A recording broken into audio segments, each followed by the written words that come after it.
Hello students, তোমাদের সবাইকে আমাদের চ্যানেলে ওয়েলকাম জানাই। দেখো, আজকে আমরা তোমাদের ক্লাস 8 এর সেকেন্ড সামেটিভ পরীক্ষার জন্য গণিত প্রভা বিষয় থেকে তোমাদের যেটা 2 নম্বর উপপাদ্য দেওয়া হয়েছে পেজ নাম্বার 83, সেটা আমরা সলভ করে দেখাবো। তার কারণ এর আগে তোমাদের যখন প্রথম উপপাদ্য দেওয়া হয়েছিল পেজ নাম্বার দেখো 75, সেটা কিন্তু সলভ করে দেওয়া হয়েছে, কিন্তু এখানে 2 নম্বর উপপাদ্য এটা সলভ করে দেওয়া হয়নি।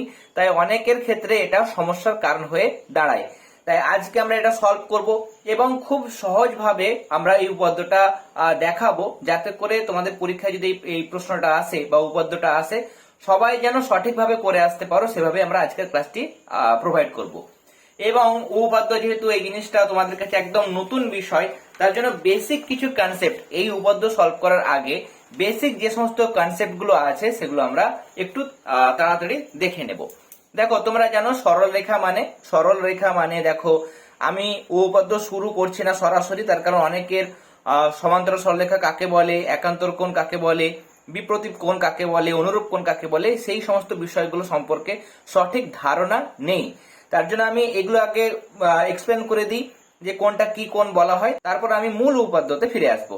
দেখো, সরলরেখা মানে তোমরা জানো যাকে আমরা উভয় দিকে অসীম পর্যন্ত বাড়াতে পারি। তীর চিহ্ন দিয়েছি মানে এটাকে এদিকেও বাড়াতে পারি, এদিকেও অসীম পর্যন্ত বাড়াতে পারি। যদি আমরা দুই দিকে তীর চিহ্ন না দিয়ে শুধুমাত্র ডট দিতাম বা বিন্দু দিতাম, তাহলে সেটা হচ্ছে সরল রেখাংশ, যার নির্দিষ্ট প্রান্ত বিন্দু আছে, দুদিকেই প্রান্ত বিন্দু ফিক্সড। কিন্তু এখানে প্রান্ত বিন্দু ফিক্সড নেই, মানে এইদিকেও আমি অসীম পর্যন্ত বাড়াতে পারি, এদিকে অসীম পর্যন্ত বাড়াতে পারি, মানে সরল রেখার নির্দিষ্ট কোনো দৈর্ঘ্য কিন্তু নেই। সরল রেখাংশের আবার নির্দিষ্ট দৈর্ঘ্য আছে। এবার তোমরা জানো, যখন দুটি সরলরেখা আমি যদি এটাকে সরল রেখা ভাবি, ধরো আরো একটা সরল রেখা আছে, দুটো সরল রেখা যদি পরস্পরকে মানে দুই দিকে যদি আমরা বর্ধিত করি, আর যদি কোনোদিন তারা একে অপরকে ছেদ না করে, এই জায়গাতে নিজেদের মধ্যে যা দূরত্ব, এই জায়গাতে তাদের মধ্যে দূরত্ব একই থাকে, কখনো যদি না মেশে, যেমন তোমরা দেখেছো ট্রেনের দুটো লাইন, এরা একই দূরত্বে থাকে, কখনো কিন্তু মিলিত হয় না। তাহলে দুটি সরল রেখা যারা পরস্পরকে কখনোই ছেদ করে না, যাদের মধ্যে দূরত্ব সবসময় একই থাকে, তাদের আমরা বলি সমান্তরাল সরলরেখা। এবার যখন কোন একটা সরলরেখা, ধরো এই একটা সরলরেখাকে অন্য একটা সরলরেখা স্পর্শ করছে, স্পর্শ করা মানে স্পর্শক, কিন্তু স্পর্শ করে ছেদ করে বেরিয়ে যাওয়া, সেটাকে আমরা বলবো ছেদক বা ভেদক। কি বলবো এটাকে? আমরা বলতে পারি ভেদক, বা আমরা বলতে পারবো ছেদক। ধরো এই দুটো সরলরেখাকে অন্য একটা সরলরেখা ছেদ করেছে, এই একটা বিন্দুতে ছেদ করেছে, এই একটা বিন্দুতে ছেদ করেছে। আমি এখন নাম দিচ্ছি না, কোনো সরলরেখা বা ছেদক বা ভেদকের কোনো কিছুরই নাম দিচ্ছি না, শুধুমাত্র বিষয়টা এক্সপ্লেন করছি। তাহলে এই যে দুটি সমান্তরাল সরলরেখা, তাকে অন্য একটা সরলরেখা ছেদ করেছে, যে ছেদ করছে তাকে আমরা বলছি ছেদক বা ভেদক। এবার আমরা একটা বিষয় জানবো যে এক্ষেত্রে আমরা যদি এই যে মানে কোণগুলো সৃষ্টি হলো, দেখো এখানে একটা কোণ সৃষ্টি হয়েছে, এখানে একটা কোণ সৃষ্টি হয়েছে, এখানে একটা কোণ সৃষ্টি হয়েছে, এখানে একটা কোণ সৃষ্টি হয়েছে, এখানে 1 2 3 4 চারটি করে কোণ কিন্তু সৃষ্টি হয়েছে। এবার আমরা যদি নাম্বারিং করি, ধরো এটাকে আমি নাম্বার দিলাম 1, এটা 2 দিলাম, এটা 3 দিলাম, এটা 4, তারপরে আমি দিচ্ছি 5 6 7 8। এখানে মনে রাখবে যে এই যে সরলরেখাটা আছে, এই সরলরেখার উপরে যে কোণটা, দেখো ছেদকের বাম দিকে, কেমন ছেদকের বাম দিকে আমরা কথা ভাববো। তাহলে এই সরলরেখার বাম দিকে, এই সরলরেখার উপরে যে কোণটা আছে, তার সঙ্গে এই সমান্তরাল সরলরেখার এই উপর দিকে যে কোণটা আছে, এই 1 নাম্বার কোণের সঙ্গে এই 5 নাম্বার কোণ কিন্তু সমান হয় যখন সমান্তরাল সরলরেখার কথা বলবো। এবং এদের একটা স্পেশাল নাম আছে, সেটা হচ্ছে অনুরূপ কোণ। কেমন? তাহলে এই সরলরেখার যদি উপরের দিকে হয়, এই সরলরেখারও উপর দিকে হবে। যদি নিচেরটা নিই, তাহলে 4 নাম্বার সঙ্গে দেখো এই সমান্তরাল সরলরেখার নিচের দিকে নিয়েছি, ছেদকের বাম দিকেই হতে হবে। তাহলে এই ছেদকের বাম দিকে এখানেও আমি 8 নাম্বার কোণ নেব, তাহলে 4 নাম্বার কোণের সঙ্গে 8 নাম্বার কোণ সমান হবে, এটাও অনুরূপ কোণ। একই রকম ভাবে ছেদকের বাঁ দিক যেমন আমরা দেখলাম, ডান দিকেও দেখবো। ডান দিকে দেখো এই যে 2 নাম্বার কোণের সঙ্গে 6 নাম্বার কোণ, এই দেখো সরলরেখা ঠিক উপরে, এখানেও সরলরেখার উপরে, দুটোই হচ্ছে ছেদক। এই ছেদকটার ডান দিকে 2 নাম্বারটা উপরে, 6 নাম্বারটা উপরে, তাহলে 2 এর সঙ্গে 6 নাম্বার। একই রকম ছেদক এই সরলরেখা নিচের দিকে 3 নাম্বার কোণ আছে, তার সঙ্গে 7, মানে 3 এর সঙ্গে 7। এই যে আমরা এতগুলো কোণ পেলাম, 4 জোড়া, 1 জোড়া 2 জোড়া 3 জোড়া 4 জোড়া কোণ পেলাম, এদের আমরা কি বলবো? এদের আমরা বলবো অনুরূপ কোণ। এদের আমরা বলবো অনুরূপ কোণ। আশা করি বিষয়টা বুঝতে পেরেছো। এবার 2 নাম্বার কনসেপ্ট আমরা যাব, সেটা হচ্ছে বিপ্রতীপ কোণ। যদি দুটি সরলরেখা, ধরো একটা সরলরেখা পরস্পরকে ছেদ করে, যদি ছেদ করে তখন দেখা যায় যে এই কোণটার সঙ্গে নিচের কোণটা সমান হয়, আর এই দিকের সঙ্গে এই দিকের কোণটা সমান হয়, মানে উপরটার সঙ্গে নিচেরটা, বাম দিকের সঙ্গে ডান দিকটা, বা সোজা কথায় বলতে গেলে উপরের উল্টো কোণটা নিচ, একই রকম ভাবে বাম দিকের উল্টো কি ডান দিক, মানে বিপরীত দিকে যে কোণগুলো থাকে সেই সমস্ত কোণগুলো সমান হয়। মানে এটা যদি 60 হয় তাহলে এটাও 60 হবে, এটা যদি 120 হয় এটাও 120 ডিগ্রি হবে। এদের বলা হয় বিপ্রতীপ। বিপ্রতীপ কোণ, যেহেতু এরা বিপরীত দিকে অবস্থিত। কেমন? এবং মজার বিষয়, তুমি যদি দেখো পেন্সিল নিয়ে এক্সপেরিমেন্ট করো, দেখো তুমি এই কোণটাকে ছোট করবে, অটোমেটিক এই কোণটাকে ছোট করতে গেলে নিচের কোণটাও ছোট হবে। ওপর কোণটা যদি বড় করতে চাও, বড় যদি করো, নিচেরটাও বড় হবে। ডান দিকের সঙ্গে বাম দিক খেয়াল করো, মানে এই দিকেরটার সঙ্গে তুমি এই দিকটা খেয়াল করো, ছোট করবে তো ছোট হবে দুই দিক, বড় করবে তো দুই দিকে বড় হবে। তাহলে এই কোণটার সঙ্গে এই দিকের কোণটা সমান হবে, বিপ্রতীপ কোণ। আর উপরটার সঙ্গে নিচের দিকে যে কোণ সেটা হচ্ছে বিপ্রতীপ কোণ। এই সমস্ত কোণগুলো কিন্তু সমান হয়। এবার যদি আমরা দেখি, ধরো এই জায়গাটা আমি এখানে আরেকবার দেখাচ্ছি, দেখো এরকম এরকম আছে। এই দিকে ছেদকের মধ্যে মনে রাখবে ভেতরের দিকে যে কোণগুলো থাকে, মানে এই কোণটা, এই কোণটা, এই কোণটা, এই কোণটা, ভেতরের দিকে যে সমস্ত কোণগুলো থাকে তাদের আমরা বলবো অন্তস্থ। সমান্তরাল সরলরেখার মাঝে যে 4টে কোণ আমরা পাচ্ছি তাদের আমরা বলবো অন্তস্থ কোণ। এই বিষয়গুলো যদি তোমাদের ক্লিয়ারলি জানা থাকে তাহলে যে কোনো উপপাদ্য তোমরা যখন করবে, তোমাদের কোনো উপপাদ্য করতে গিয়ে কোনো জায়গাতে আটকাবে না। তোমরা প্রত্যেকটা বিষয়ের তোমাদের কিন্তু সুস্পষ্ট নলেজ কিন্তু থাকবে। তাহলে অন্তস্থ কোণ মানে সমান্তরাল সরলরেখার মাঝে যে 4টে কোণ, এইদিকে বাম দিকে দুটো, ডান দিকে দুটো, 4টে যে কোণ তৈরি হলো তাদের আমরা বলবো অন্তস্থ কোণ। তাহলে স্যার বহিস্থ কোণ কাকে বলে? তাহলে বহিস্থ কোণ মানে বাইরে যে কোণগুলো তৈরি হয়েছে সেগুলো। অবশ্যই বাইরের দিকে দেখো, এইদিকে একটা কোণ, এইদিকে একটা কোণ, এখানে একটা কোণ, এখানে একটা কোণ, তাদের আমরা একই রকম ভাবে কি বলবো? তাদের আমরা বলবো বহিস্থ কোণ। তাহলে আমরা বুঝলাম অনুরূপ কোণ, বিপ্রতীপ কোণ, অন্তস্থ কোণ, বহিস্থ কোণ। সেকেন্ড, মানে আমাদের আরো একটা টাইপের কোণ জানতে হবে।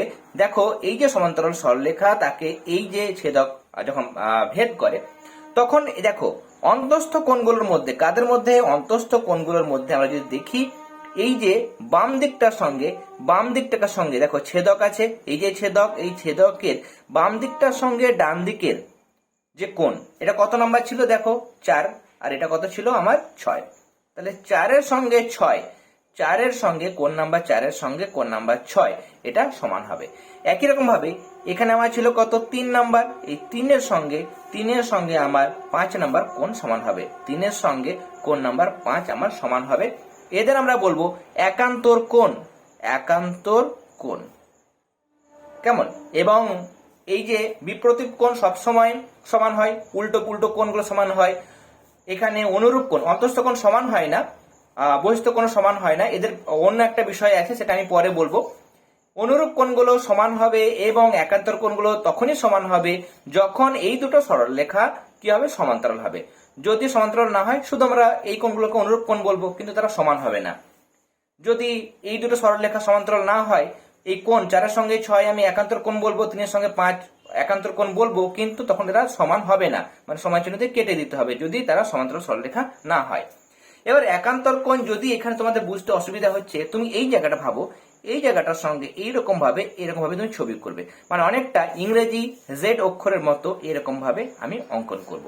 মানে আমার এখানে দেখো ডট ডট দিয়ে এরকম ভাবে আছে, আমার এই জায়গাটা আছে, কিন্তু আমি এগুলো অঙ্কন করিনি, আমি জেড অঙ্কন করছি। তাহলে আমি যদি অঙ্কন করি, তাহলে এইটার সঙ্গে এই যে কোণ, দেখো এই জায়গাটাই আছে, এই জায়গাটা আমি যদি ভালো করে দেখি, দেখো এই জায়গাটা, এই এই এই তাহলে এটার সঙ্গে এইটা 4-এর সঙ্গে 6, 4-এর সঙ্গে 6, সেটা হচ্ছে আমার একান্তর কোণ। আমি যদি উল্টো করে আঁকি, মানে এরকম ভাবে, তাহলে এরকম ভাবে আসতে হবে। 3-এর সঙ্গে 5, তাহলে 3-এর সঙ্গে আমার এই যে 5, 3-এর সঙ্গে 5, তারা হচ্ছে একান্তর কোণ। আশা করি বিষয়গুলো তোমরা বুঝতে পেরেছো।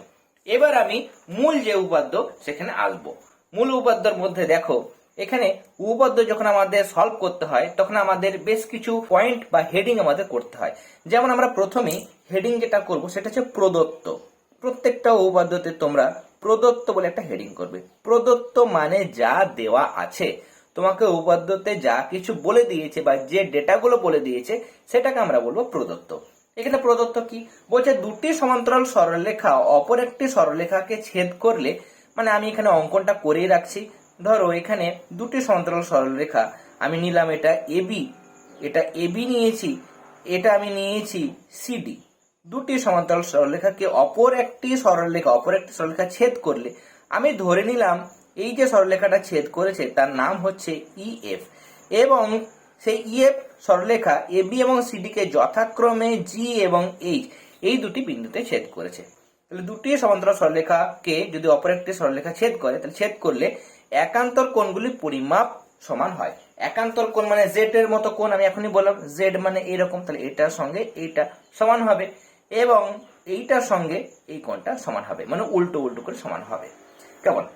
এবং এগুলো প্রমাণ করতে হবে, এবং ভেদকের একই পাশে অন্তস্থ কোণ দুটো সমষ্টি 180 ডিগ্রি হয়। তাহলে এক্ষেত্রে প্রদত্ত মানে আমার দেওয়া আছে যে এবি এবং সিডি সমান্তরাল সরলরেখা। সমান্তরাল সরলরেখা এত কথা না লিখে তুমি এইরকম ভাবে চিহ্ন দেবে, এবি সমান্তরাল চিহ্ন, এটা হচ্ছে সমান্তরাল চিহ্ন সিডি। কখনোই এবি সমান্তরাল সিডি এরকম করবে না, এটা মানে হচ্ছে সমান। কেমন? আর এটা হচ্ছে সমান্তরাল, তার জন্য তুমি এই জিনিসটা করতে পারবে না। কি করবে? এবি সমান্তরাল এরকম ভাবে লম্বা লম্বা দাগ দিয়ে সিডি লিখবে। তাহলে এবি সমান্তরাল সিডি এবং এবং ইএফটা কি? ইএফ ইএফ হচ্ছে ভেদক, বা ভেদকের আরেকটা নাম আমি কি বলতে পারি? ছেদক। যা কি করেছে? এবি কে জি বিন্দুতে আর সিডি কে এইচ বিন্দুতে ছেদ করেছে। তাহলে লিখবো যা এবি ও সিডি কে যথাক্রমে মানে পরপর, যথাক্রমে মানে পরপর, তুমি যেটা প্রথমে লিখেছো সেটা আগে লিখতে হবে। তাহলে এবি কে কোন বিন্দুতে? জি বিন্দুতে। তাহলে এবি এবং সিডি কে যথাক্রমে জি ও এইচ বিন্দুতে ছেদ করেছে। তাহলে এই জায়গাটুকু হচ্ছে প্রদত্ত। প্রদত্ত মানে যেটা দেওয়া হয়েছে। এরপরে এই যে জায়গাটা নিচে তোমাকে লিখে দেবেই, উপপাদ্যের মধ্যে লিখে দেবে যে কোনটা প্রমাণ করতে হবে। এই একান্তর কোণগুলো সমান আর ভেদকের একই পাশের অন্তস্থ কোণগুলো সমষ্টি 180 ডিগ্রি, সেই দুটো প্রমাণ করতে হবে। তাহলে আমি এবার হেডিং করব যেটা, সেটা হচ্ছে প্রামাণ্য। প্রামাণ্য মানে হচ্ছে যেটা প্রমাণ করতে হবে বা যেটা প্রমাণ করতে দেওয়া হয়েছে। প্রমাণ করতে যেটা দেওয়া হয়েছে সেটাকে বলা হয় প্রামাণ্য। এখানে প্রামাণ্য হচ্ছে যে এই যে একান্তর কোণ, মানে আমি এখনই বললাম একান্তর কোণ মানে এইরকম। তাহলে এখানে আছে আমার এ, জিটা আমি এটা লিখছি জি, এটা এইচ, এটা আমি লিখছি ডি। তাহলে এই কোণটার সঙ্গে এই কোণটা মানে এ জি এইচ। কেমন? এ জি এইচ। তাহলে লিখবো আমরা কোণ এ জি এইচ সমান একান্তর, একান্তর কোন কোণটা? এই কোণটা মানে জি এইচ ডি, একান্তর জি এইচ ডি। এটা আমাকে 1 নাম্বার প্রমাণ করতে হবে। 2 নম্বর আরেকটা আমার একান্তর কোণ পাচ্ছি, কোনটা? দেখো এগুলো অঙ্কন করার দরকার নেই, আমি শুধু বোঝানোর জন্য, তোমাদের বোঝানোর জন্য করছি। এই জায়গাটা মানে বি, এই বিন্দুটা হচ্ছে বি, এটা হচ্ছে জি। এখানে আমার এই জায়গাটা দেখো এরকম ভাবে হয়েছে, যাই হোক এটা এইচ এবং এই জায়গাটা হচ্ছে সি। কেমন? এটা এরকম ভাবে হবে। কেমন? আমার একটু অঙ্কনটা মানে এরকম ভাবে করবে তোমরা, এরকম ভাবে করে এরকম ভাবে করবে। তো এটার সঙ্গে এই দিকেরটা, তাহলে এটা বি আছে, এটা জি আছে, এটা এইচ আছে, এটা সি আছে। তাহলে এটা আছে বি জি এইচ। তাহলে তোমরা লিখবে কোণ বি জি এইচ সমান একান্তর জি এইচ সি, জি জি এইচ সি। এই দুটো একান্তর কোণ আমাকে প্রমাণ করতে হবে। তার সঙ্গে বলেছে ভেদকের একই পাশে অন্তস্থ কোণের কোণ দুটি সমষ্টি। এটা হচ্ছে ভেদক, অন্তস্থ কোণ এটা এটা এটা এটা, তার মধ্যে একই পাশের কোণটা, এটার সঙ্গে এটা একই পাশের, আবার এটার সঙ্গে এই কোণটার সঙ্গে এই কোণটা একই পাশের। তাহলে লিখব যে কোণ, এটার নাম হচ্ছে এ জি এইচ, এই কোণটা।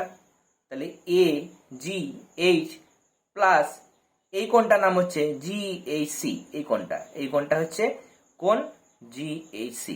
প্রমাণ করতে হবে কত ডিগ্রি? 180 ডিগ্রি। তাহলে আমার বাম দিকটা হলো, এটা হচ্ছে 3 নাম্বার প্রমাণ করতে হবে। 4 নাম্বার ডান দিকের এই কোণটার সঙ্গে এই কোণটা, তাই না? এই যে ভেতরে আছে ভেতরে আছে এই কোণটার সঙ্গে এই কোণটা। আমরা আগে দেখলাম এই দিকেরটার সঙ্গে এই দিকেরটা। এবার এটা কেমন, এই কোণটার নাম হচ্ছে কি BGH, লিখবো BGH প্লাস নিচের এই জায়গাটা মানে GHD সমান 180 ডিগ্রি। এটা আমার হচ্ছে 4 নাম্বার। তাহলে প্রদত্ত এবং প্রামাণ্য এই দুটো বিষয় হলো। এরপরে আমরা চলে যাব নেক্সট হচ্ছে প্রমাণ। এই প্রমাণের আগে অনেক সময় আমাদের কিছু অঙ্কন করতে হয়। এক্ষেত্রে যেহেতু আমাকে কিছু অঙ্কন করতে হচ্ছে না, তার জন্য সেই পয়েন্ট আমরা লিখবো না। প্রমাণে দেখো আমরা এখানে আগে আমি তোমাদের জিনিসটা লিখে দিচ্ছি এখানে, তারপর আমি পাশে আরো একটা ছবি অঙ্কন করে দেখাবো। এখানে আমি লিখছি, কেন লিখছি এখনই বলবো আমি। দেখো EGB সমান অনুরূপ, দেখো আমি বলে দেবো, তোমাদের কোনো ভয়ের কোনো বিষয় নেই। GHD এবং তার সঙ্গে EGB সমান বিপ্রতীপ। আমি এক্ষুনি বলে দেবো তোমাদের, জাস্ট এই জায়গাটা দেখো, ধৈর্য ধরে এই জায়গাটা দেখো, আমি এখনই এক্সপ্লেন করে দিচ্ছি। দেখো এই যে জায়গাটা লিখলাম, আমি লিখলাম দেখো EGB তার সঙ্গে বলছে GHD। দেখো এই জায়গাটা খেয়াল করো, আমি এখানে আবার অঙ্কন করছি শুধুমাত্র বোঝানোর জন্য। তোমরা বারবার করে কিন্তু অঙ্কন করবে না। এটা E ছিল, এটা F ছিল, এটা আচ্ছা ABCD, এটা H। এই কোণটার সঙ্গে এই কোণটা, উপরের সঙ্গে উপরের কোণ একই দিকে, সেটা হচ্ছে অনুরূপ কোণ। তাই জন্য EGB সমান GHD অনুরূপ কোণ, এটা আমি লিখলাম। আবার দেখো এই কোণটার সঙ্গে এই কোণটা কি বিপ্রতীপ কোণ। দেখো এটা খেয়াল করো, এই জায়গাটা দেখো, এই একটা সরলরেখা যদি ছেদ করে, তাহলে এই দিকের কোণটার সঙ্গে এই দিকটা বিপ্রতীপ, আর এই দিকটার সঙ্গে নিচের এই দিকটা বিপ্রতীপ। তাহলে এটার উল্টো দিকে কোন কোণটা আছে, এইটা। তার মানে EGB এই কোণটার সঙ্গে AGH এটা হচ্ছে বিপ্রতীপ কোণ। এটা আমরা লিখতেই পারি, তাই না? তাহলে এবার দেখো দুই দিকেই EGB আছে, তাহলে আমরা লিখতে পারবো যে এটাও যদি 5 হয় তাহলে ডান দিকে একটা 5, যেহেতু সমান চিহ্ন দিয়েছি, তাহলে এটা 5 হলে এটা 5। আবার বলছে এটা 5 হলে এটা 5, তার মানে এই দুটোই তো 5, তাহলে এই দুটো নিশ্চয় সমান। তাহলে বাঁ দিকে দুটোই যেহেতু একই জিনিস, তাহলে আমরা এবার ডান দিকে সমান করে লিখে দেবো, তাই না? এটার সঙ্গে বলছে এটার সমান, এটার সঙ্গে এটা সমান, আবার বলছে এটার সঙ্গে এটাও সমান, তার মানে এরা নিজেদের মধ্যে সমান। তাহলে আমরা লিখবো যে অতএব কোণ এই যে AGH, কেমন AGH বা তুমি GHD, আমাদের এখানে প্রমাণ কি করতে বলেছিল প্রথমে AGH, তাহলে AGH লিখবো প্রথমে। তাহলে কোণ AGH সমান এই কোণটা, কোণ GHD।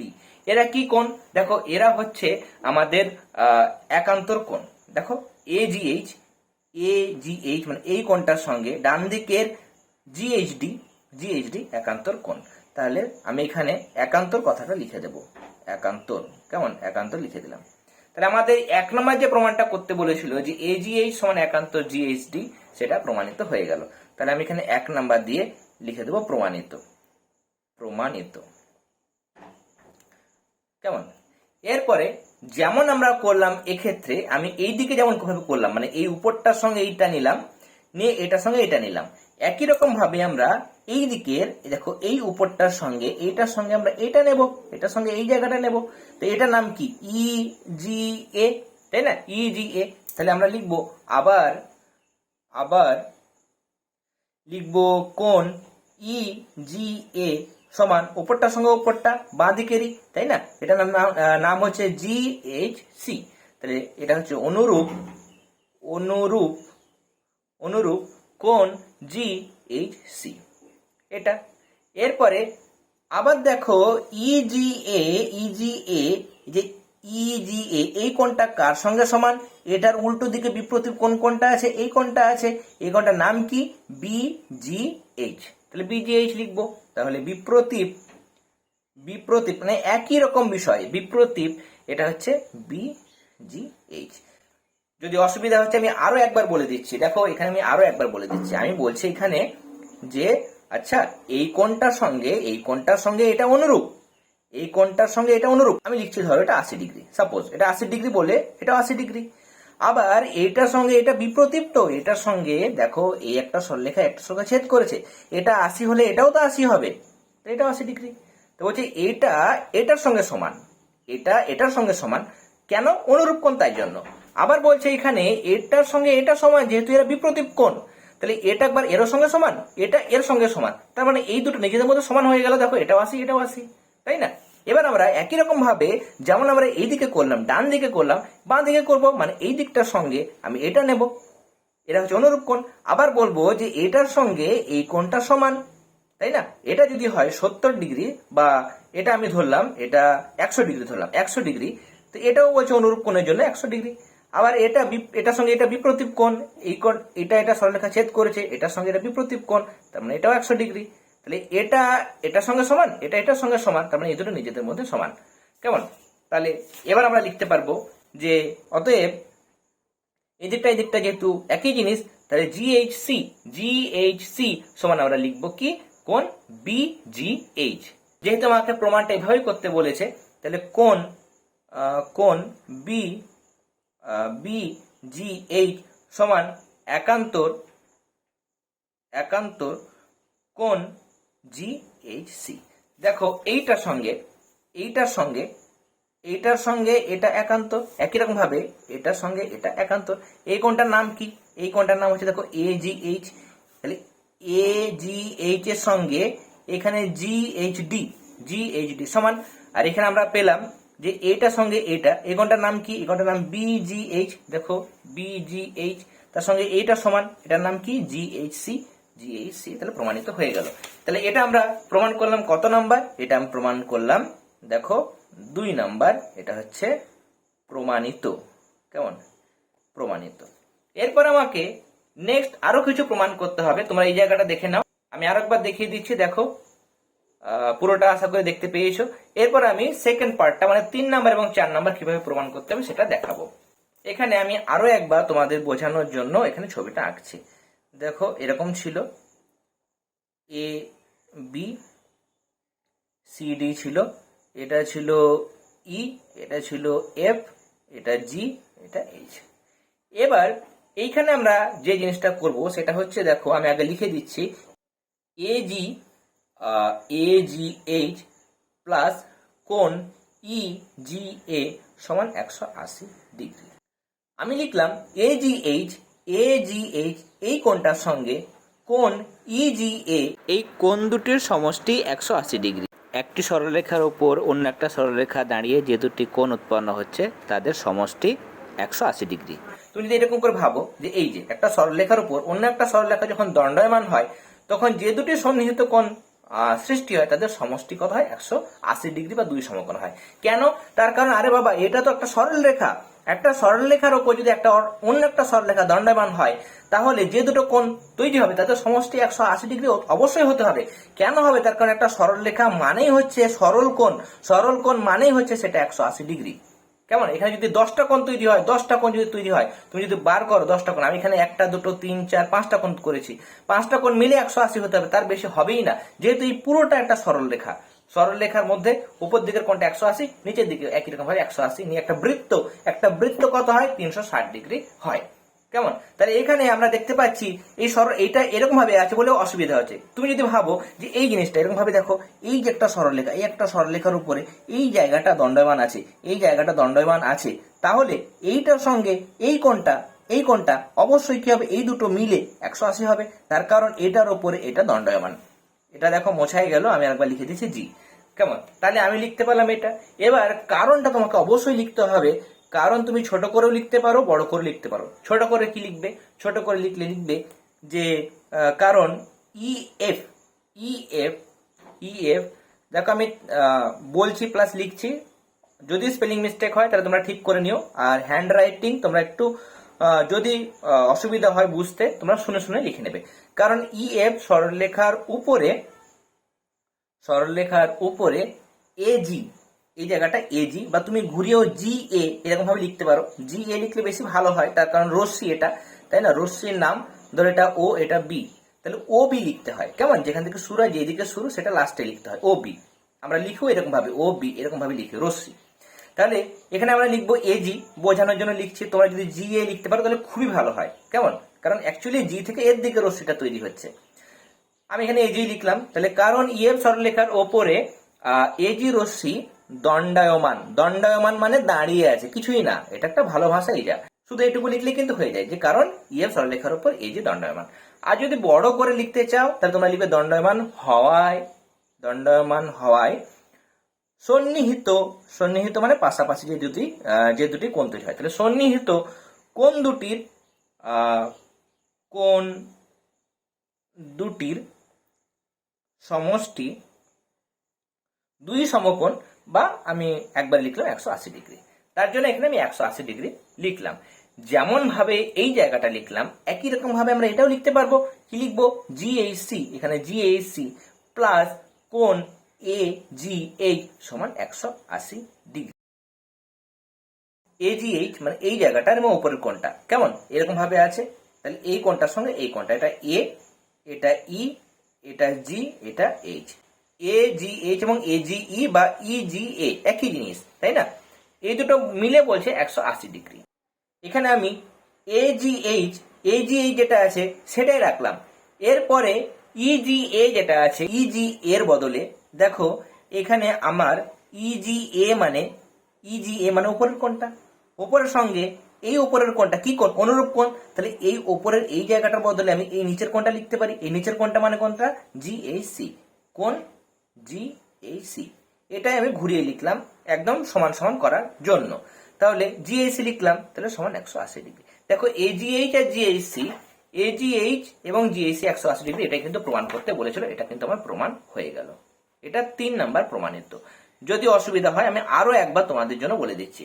দেখো এখানে আমি বলছিলাম যে এই কোণটা এবং এই কোণটা মিলে, এই কোণটা এবং এই কোণটা কেমন, এই কোণটা, এই উপরকার কোণটা এবং এই কোণটা মিলে 180 ডিগ্রি, যেহেতু এটা দাঁড়িয়ে আছে এই সরলরেখার উপরে। এবার আমি যেটা করলাম সেটা হচ্ছে যে নিচের কোণটা এজিএইচ এটা আমি একই রাখলাম, এটা রাখলাম, কিন্তু এজিই বা ইজিএ যে কোণটা, উপরকার যে কোণটা, সেটার বদলে আমি এই কোণটা লিখলাম। কেন লিখবো? তার কারণ এটা এবং এই কোণটা একই কোণ হবে, এই দুটোর মান হচ্ছে একই, যেহেতু এরা হচ্ছে অনুরূপ কোণ। এখানে আমি ইজি এর বদলে, যেহেতু এটা হচ্ছে যেহেতু চিহ্ন, যেহেতু ইজিএ সমান অনুরূপ কি কোণ? জিএসি। একই রকম ভাবে সেকেন্ড জিনিসটাও দেখবো। এখানে কি দেখবো? দেখো আমরা লিখতে পারি যে কোণ বিজিএইচ, দেখো বিজিএইচ এই কোণটার সঙ্গে আমরা এই কোণটা সমান, মানে এই দুটো কোণ সমষ্টি কি হবে? 180 ডিগ্রি হবে, তাই না? এখানে এরকম ভাবে আছে, তাহলে এই সরলরেখাটার উপর এটা এবং এটা দাঁড়িয়ে আছে, তাই না? এই সরলরেখাটার উপরে এটা দাঁড়িয়ে আছে, তার জন্য এই দুটো কোণ কি হবে? সমষ্টি কত হবে? 180 ডিগ্রি হবে। তাহলে বিজিএইচ মানে এই কোণটার সঙ্গে এই কোণটা আমরা যোগ করব। তাহলে যোগ উপরকার কোণটা মানে হচ্ছে কোণ ইজিবি, এটা হচ্ছে 180 ডিগ্রি। কারণ কি? কারণ হচ্ছে যে ইএফ সরলরেখার উপরে, ইএফ আমি এখানে ছোট করে লিখছি, সরল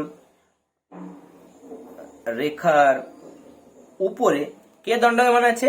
জিবি বা বিজি দণ্ডায়মান, বিজি দণ্ডায়মান। এবার একই রকম ভাবে এবার আমরা কি করব? এই যে বিজিএইচ এটা রাখবো, বিজিএইচ এটা আমরা রাখলাম, এবং ইজিবি মানে উপরকার এই কোণটার সঙ্গে এই কোণটা কি কোণ? অনুরূপ কোণ। উপরটা দেখো ছেদকের সমান্তরাল সরলরেখার উপরে এই যে কোণটা, এখানেও যে উপরের কোণটা আছে, এই দুটো কি হবে? অনুরূপ কোণ। তাহলে ইজিবির বদলে আমরা জিএইচডি লিখতে পারি। তাহলে কোণ জিএইচডি সমান 180 ডিগ্রি। কেমন? তাহলে শুধু আমরা কি করলাম? এই জায়গাটাকে ইজিবির বদলে জিএইচডি লিখলাম। কেন লিখলাম? যেহেতু কোণ ইজিবি সমান কোণ, এখানে কি কোণ? এটা হচ্ছে অনুরূপ কোণ, সেটাও লিখে দেব, সমান অনুরূপ কোণ জিএইচডি। যেহেতু সমান, অনুরূপ কোণ যেহেতু সমান, তার জন্য আমরা কি করব? ইজিবির বদলে মানে হচ্ছে উপরটার বদলে এই অনুরূপ কোণ কার সঙ্গে সমান? এটার সঙ্গে এটা সমান, তার জন্য আমরা জিএইচডি বসালাম। এবার দেখো বিজিএইচ প্লাস জিএইচডি সমান 180 ডিগ্রি, সেটাই কিন্তু প্রমাণ করতে বলেছিল। তাহলে মানে এটা হচ্ছে, দেখো এই জায়গাটা হচ্ছে আমার 4 নাম্বার প্রমাণ। তাহলে এটা আমরা প্রমাণ করলাম, তাহলে এটা হচ্ছে আমার প্রমাণিত। কেমন? তাহলে পুরো উপপাদ্যটা আমরা এখানে কিন্তু কমপ্লিট করলাম। এবং যদি উপপাদ্যটা সলভ করতে কোনো অসুবিধা হয় ভিডিওটা আরো একবার শুনে নেবে, তাহলে তোমাদের আশা করি কোনো সমস্যা থাকবে না। আজকের ক্লাসটি তোমাদের কেমন লাগলো সেটা কিন্তু অবশ্যই তোমরা কমেন্ট সেকশনে কমেন্ট করে জানাবে, এবং ক্লাসটি ভালো লেগে থাকলে অবশ্যই ক্লাসটিতে লাইক দেবে, তার সঙ্গে বেশি বেশি করে আমাদের আজকের ক্লাস তোমাদের ফ্রেন্ড সার্কেলের মধ্যে অবশ্যই শেয়ার করবে। তাহলে আজকের ক্লাস এতটাই, তোমরা সবাই ভালো থেকো, অল দ্য ভেরি বেস্ট।